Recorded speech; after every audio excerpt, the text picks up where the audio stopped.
Hi! 'Spirit' చాలా ఉత్కంఠ రేపుతున్న cinema. మరి అది ఎప్పుడు ఇంకా అసలు స్టార్టే కాలేదు. దాని గురించి ఇంకా సంవత్సరం ముందు నుంచి చర్చలైతే మొదలవుతూ ఉన్నాయి. అది ఎప్పుడు మొదలవుద్దో తెలీదు. రీసెంట్‌గా ఒక ఫంక్షన్‌లో 'స్పిరిట్' గురించి అడిగారు. 'డాన్ లీ' ఎవరైతే ఉన్నారో అతన్ని తీసుకుంటున్నారని అయితే తెలిసింది. తెలిసిందే కదా! 'డాన్ లీ' మనకి కొరియన్ యాక్టర్. చాలా హైట్ తక్కువుంటాడు గానీ, చాలా సాలిడ్‌గా అయితే కనిపిస్తూ ఉంటాడు. మీరు 'డాక్టర్ స్ట్రేంజ్‌లో' చూస్తే మీకు అక్కడ మ్యూజిషియన్‌లా కనిపిస్తూ ఉంటాడు. అలానే కొన్ని సినిమాల్లో గూడా చాలా సినిమాల్లో 'మార్వెల్' సినిమాస్‌లో కూడా కనిపిస్తూ ఉంటాడు మీకైతే.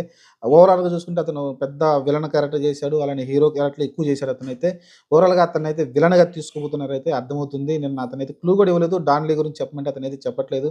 ఎక్కువ దీని గురించి అయితే ప్రచారం జరుగుతూ ఉంది. మరి 'స్పిరిట్‌లో' వాళ్ళు ప్రభాస్‌ని వీళ్ళిద్దరిని ఎలా చేస్తారు మరి ఇంటర్నేషనల్ వైడ్‌గా అయితే ఈ సినిమాని తీసుకుపోతున్నారో తెలిసింది.